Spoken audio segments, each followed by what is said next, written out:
ડીસા થેરવાડા ગામે વર્ષોની પરંપરા મુજબ જન્માષ્ટમી પર્વની અનોખી રીતે ધામધૂમપૂર્વક ઉજવણી કરાઈ।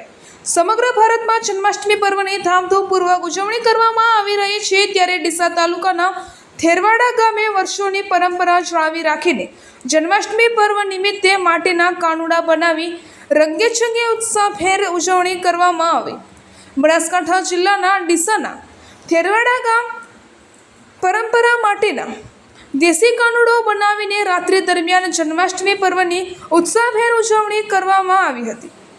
ત્યારે બીજા દિવસે કાનુડો વાળવામાં આવે છે અને બીજા દિવસે થેરવાડા ગામમાં ગામની બહેનો દ્વારા માટીના દેશી કાનુડો માથા પર બેસાડીને કાનજી મહારાજની પૂજા અર્ચના કરી દેશી ઢોલના તાલે ગરબા રમવામાં આવે છે અને ગામમાં ચાર રસ્તા પર કૃષ્ણ ભગવાનની શોભાયાત્રા કાઢીને ગ્રામજનો દ્વારા જય રણછોડ માખણ ચોર હાથી ઘોડા પાલકી જય કનૈયા લાલ કીના નાદથી એકબીજાને જન્માષ્ટમી પર્વની શુભેચ્છા પાઠવે છે અને મહાકાળી માતાજીના મંદિરે ભોજન પ્રસાદ લઈને તમામ ગ્રામજનો છૂટા પડ્યા હતા।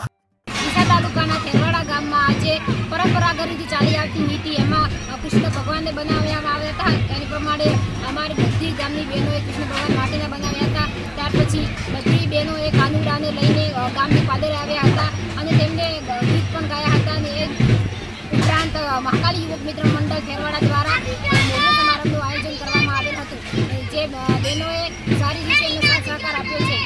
એ ઉપરાંત બધા લોકોએ ભોજન સમારંભ સારી એવી નીતિ અપનાવી છે અને લોકોએ ભોજન સમારંભ સારી રીતે પાર પાડ્યો હતો અને લોકો ભોજન કરીને પોતાના ઘરે ગયા હતા।